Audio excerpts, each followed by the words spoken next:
What I'm about to reveal about Charlie Kirk's assassination will completely change how you see the radicalization crisis. The majority of what you've been told was incomplete or worse, deliberately misleading. Tyler Robinson's digital footprint has surfaced. And it's not just messy, it's explosive. It's the kind of discovery that doesn't just shake politics.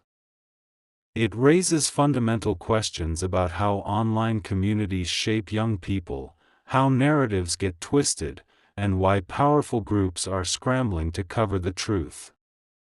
Stick with me because what we uncover here is going to reframe the entire conversation. We're living through one of those moments that historians will point to as a turning point. Not just because of what happened, but because of what we're learning about how it happened and how desperately some people want to hide that truth from you. Tyler Robinson, a name that's now synonymous with political violence, wasn't some random individual who snapped one day. He was a 22-year-old man from Utah whose descent into radicalization happened right in front of us. Documented step by step across social media platforms, chat rooms, and digital communities that most of us didn't even know existed. The accusations surrounding Robinson are staggering. We're talking about a coordinated attack that investigators believe was planned, discussed, and potentially supported by a network of like-minded individuals operating in the shadows of the internet. This isn't just about one troubled person. It's about an entire ecosystem that nurtures and amplifies political hatred until it spills into real-world violence. What makes the story so explosive isn't just the violence itself, but the desperate attempts to control the narrative that followed.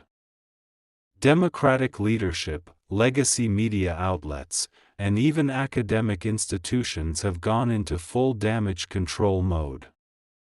They're working overtime to reshape the story, to redirect blame, and to prevent you from understanding what really happened and why it matters so much. But here's the thing about truth in the digital age. It has a way of surfacing no matter how deeply people try to bury it. And what's surfacing about Tyler Robinson's online life is painting a picture that completely contradicts the narrative being pushed by mainstream sources. The question we need to ask ourselves is simple. Why are they so afraid of you knowing the real story? But who exactly was Robinson online? And why is his history so important? To understand that, we need to dive into a world that many of us might find foreign and frankly disturbing. It's a world where political ideology gets mixed with fantasy, where young people form intense relationships with people they've never met, and where extreme ideas get normalized through constant exposure. Robinson's digital trail reads like a roadmap of radicalization.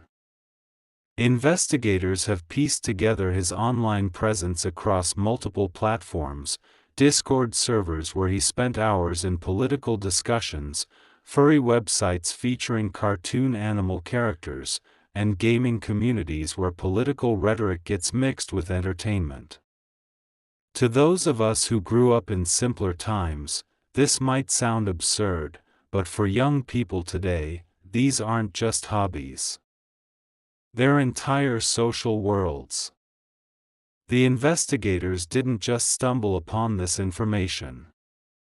They methodically traced Robinson's usernames across different platforms, matched his writing style and interests, and uncovered a pattern of increasingly extreme political views. His Discord messages, think of Discord as a modern version of chat rooms, but much more sophisticated, revealed someone who had been discussing political violence for months before taking action. What's particularly chilling is how his online persona evolved over time. Messages obtained by federal investigators show Robinson joking about having a doppelganger who might get him in trouble, claiming to possess manifestos, and making references to weapons, all while participating in communities that reinforced and amplified his growing hatred toward conservative Americans and Christian values. The memes, the coded language, the inside jokes, they might seem meaningless to us, but to investigators, they told a story. One particularly disturbing detail involves ammunition casings found at the scene that contained phrases popular in these online communities. It's as if Robinson was leaving digital breadcrumbs that led back to the very communities that shaped his worldview. But understanding Robinson's online behavior is only part of the puzzle. The more investigators dug, the more they realized this wasn't happening in isolation. The communities he frequented, the language he used, the targets he focused on, all of it suggested a level of coordination and shared ideology that goes far beyond one troubled individual. And it wasn't just about who he followed, it was about who influenced him. This is where the story gets even more concerning because it reveals how online radicalization often involves real-world relationships that amplify and reinforce extreme viewpoints. Enter Lance Twiggs, Robinson's boyfriend and roommate, whose own digital footprint tells a story of political activism and hostility toward conservative Americans. Twiggs, who identifies as transgender, maintained active social media accounts celebrating Democratic politicians and expressing increasingly violent rhetoric toward Republicans and Christians. What makes Twiggs's role so significant isn't just his political views, but the influence he apparently had on Robinson's transformation. Family members and friends who spoke with investigators painted a troubling picture of Robinson's gradual change after becoming involved with Twiggs. They described someone who went from being raised in a relatively mainstream Republican household to expressing what they called pure hatred toward conservative ideals and Christian values. The testimony from Robinson's own family is heartbreaking. They told investigators that they had to cut ties with him because of his increasing hostility. His own relatives said they were afraid he might hurt someone based on the things he would say during family gatherings. Think about that for a moment. His own family, people who loved him, became afraid of what he might do. What's particularly disturbing is how family members directly attributed Robinson's radicalization to Twiggs' influence. They described watching Robinson change from someone with typical political disagreements to someone filled with what they called evil and hatred. The transformation wasn't gradual. It was dramatic and alarming enough that his own family felt they had to protect themselves by cutting contact. This speaks to something larger that we need to understand about how radicalization works in the digital age. It's not just about consuming extreme content online. It's about forming intense personal relationships with people who reinforce and amplify those extreme views. When someone you love and trust starts expressing hatred toward entire groups of people, it validates and accelerates your own journey toward extremism. Investigators discovered that Twiggs had been actively posting pro-Biden content and anti-conservative rhetoric across multiple platforms for years. But more importantly, people close to the situation described him as someone who hates conservatives and Christians and who had a pattern of expressing those views in increasingly violent terms. The influence of intimate relationships in radicalization is something we don't talk about enough. When political hatred becomes part of your daily conversations with someone you're close to, when it becomes part of how you bond and connect, it stops feeling like politics and starts feeling like truth. For Robinson, living with someone who constantly reinforced his growing hostility toward conservatives and Christians likely accelerated his journey from angry young man to potential terrorist. But what happens online rarely stays online. It bleeds into real life. And that's exactly what investigators believe happened with Tyler Robinson. The hate, the planning, the coordination, it all started in digital spaces, but it was always heading toward real-world violence. The FBI's investigation has uncovered a disturbing timeline that shows Robinson's online discussions gradually shifting from political rhetoric to actual planning. His Discord communications revealed discussions about weapons, hiding them, and using them. This wasn't someone who suddenly snapped. This was someone who methodically planned an attack while discussing it with others online. One of the most chilling details investigators uncovered was Robinson's discussion about the specific rifle used in the attack. Messages show him talking about hiding the weapon under foliage wrapped in a towel hours before the incident. This level of premeditation, combined with his online discussions about manifestos and political targets, paints a picture of calculated political terrorism rather than spontaneous violence. Utah's governor has confirmed based on family testimonies and FBI briefings that Robinson had been deeply influenced by leftist ideology. But it goes beyond just political beliefs. Investigators are now examining whether this attack was part of a larger network of coordinated political violence. The scope of the investigation has expanded dramatically as more evidence surfaces about Robinson's online connections. Federal investigators are actively looking into whether members of his online communities knew about the attack beforehand. If that turns out to be true, and evidence suggests it might, then we're not talking about one troubled individual, but about a network of people who helped plan and potentially coordinate political terrorism. This is where the story becomes truly alarming for all of us. The investigation is revealing that Robinson's online communities may have functioned as what investigators are calling breeding grounds for radicalization and coordination. These aren't just places where people go to vent political frustrations, they're sophisticated networks where extreme ideologies get reinforced and where discussions of political violence get normalized. The evidence suggests this attack wasn't spontaneous rage triggered by political disagreements. It was premeditated political violence fueled by years of online radicalization and potentially coordinated with others who shared Robinson's extremist views. When investigators talk about dark internet culture and digital terror cells, they're describing something that should terrify every American who values peaceful democracy. And yet, instead of confronting these facts, the media tried something remarkable. Rather than examining the obvious connections between Robinson's online radicalization and his real-world violence, major news outlets and even academic institutions began spinning a completely different story. The media's response to Robinson's attack reveals something deeply troubling about how information gets manipulated in our modern world.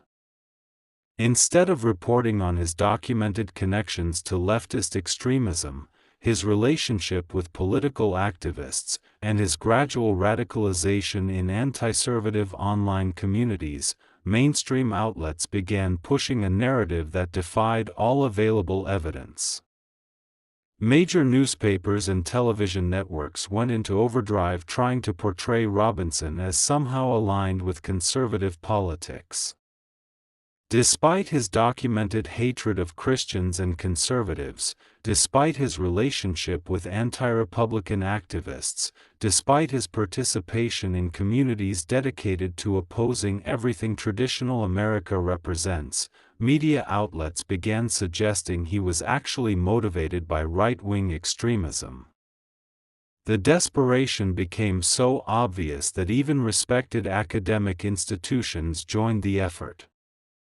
Harvard professors, people who should be committed to truth and evidence, began pushing theories that Robinson had killed his target because that person wasn't right-wing enough.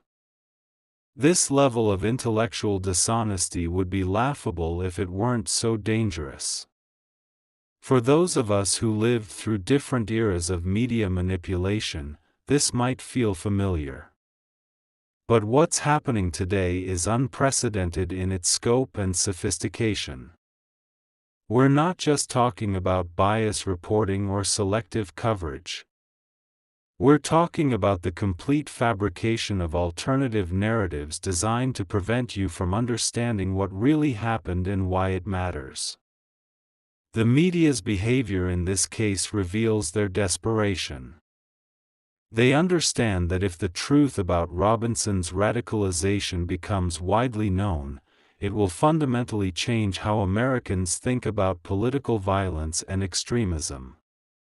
It will force uncomfortable conversations about which ideologies are actually driving young people toward terrorism in modern America. This is why media literacy has never been more important, especially for those of us who remember when journalism meant something different. Today's media landscape requires us to be detectives, constantly questioning narratives, seeking multiple sources, and thinking critically about whose interests are served by different versions of the truth. When you see major news outlets desperately trying to reframe obvious evidence, when you see academics abandoning intellectual honesty to serve political narratives, when you see coordinated efforts to prevent certain facts from reaching the public, that's when you know you're dealing with something much larger than simple bias. You're dealing with systematic manipulation designed to control how you understand reality itself. The Robinson case has become a perfect example of this phenomenon. The facts are clear, the evidence is documented, and the timeline is established. Yet, powerful institutions are working overtime to make sure you never fully understand what those facts mean or why they matter so much for America's future. The implications for those of us who care about truth and democracy are profound. When major institutions abandon their commitment to facts in service of political narratives, it signals something much deeper than partisan disagreement. It suggests that certain truths have become so threatening to established power structures that they must be suppressed at all costs. Because when the truth gets out, the stakes rise dramatically. And that's exactly what's happening as more Americans begin to understand the real story behind Robinson's radicalization and the networks that enabled it. The FBI's expanded investigation is uncovering connections that go far beyond one troubled young man and his immediate circle. Federal investigators are now examining whether Robinson's attack was coordinated with a broader network of political extremists operating across multiple states and online platforms. What they're finding should concern every American who values peaceful democracy. The investigation has revealed that Robinson's online communities weren't just places for political discussion. They were sophisticated networks where members shared information about targets, coordinated messaging, and potentially planned real-world actions. The scope of these networks is staggering.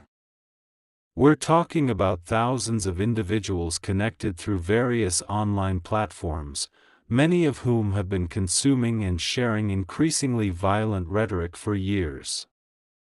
Some of these networks have been documenting the personal information of conservative leaders, sharing their home addresses, and discussing potential ways to neutralize what they see as political threats. Federal investigators have discovered that Robinson's case fits a pattern they're seeing across the country. Young people being systematically radicalized through online communities that combine political extremism with other subcultures and interests.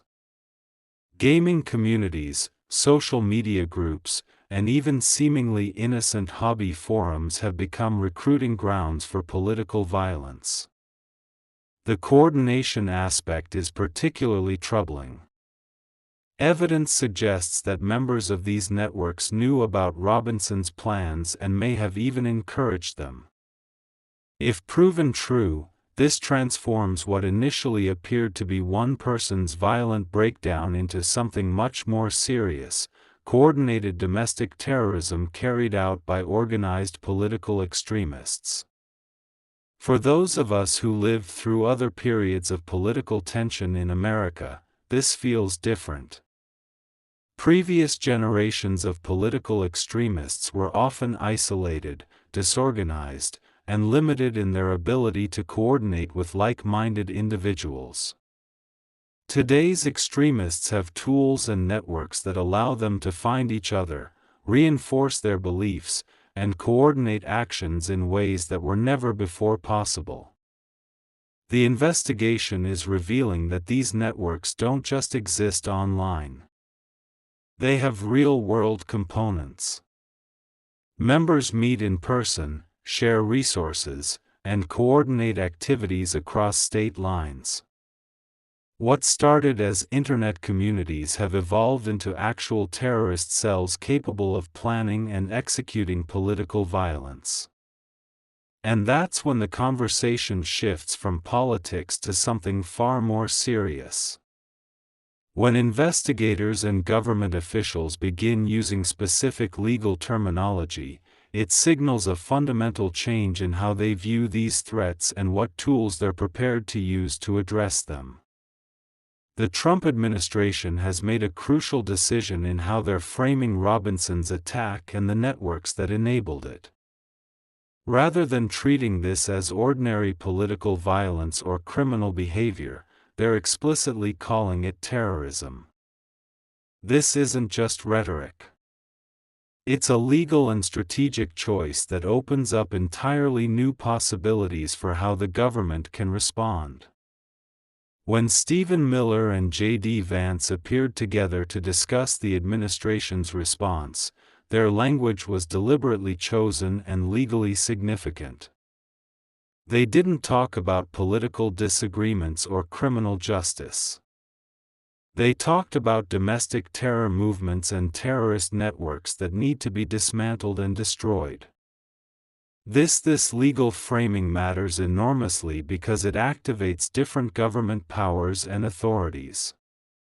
When something is classified as terrorism rather than ordinary crime, it allows federal agencies to use tools and resources that wouldn't otherwise be available. It enables investigations that cross state lines, surveillance of networks rather than just individuals, and coordination between multiple federal agencies. For those of us who remember previous eras of political conflict, this represents a significant escalation. The administration is essentially declaring that certain forms of political extremism have crossed the line from protected speech into actual terrorism that threatens the stability of American democracy itself. Miller's comments were particularly revealing when he talked about channeling righteous anger into systematic action to uproot and dismantle these terrorist networks. This isn't someone talking about traditional law enforcement or political opposition. This is someone describing a comprehensive campaign to destroy organized networks of domestic terrorists. The administration's approach appears to involve multiple strategies working simultaneously. They're treating this as both a law enforcement issue and a national security threat, which means bringing the full weight of federal resources to bear on identifying, disrupting, and dismantling these networks. And with that definition, an entire set of actions suddenly becomes possible. The terrorism designation allows the government to treat these networks the way they would treat any other terrorist organization, using tools and authorities that were developed specifically for national security threats. The administration has already begun implementing some of these strategies.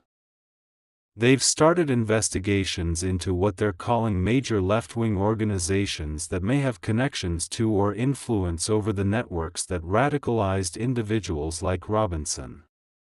These investigations aren't limited to the immediate participants in violent actions.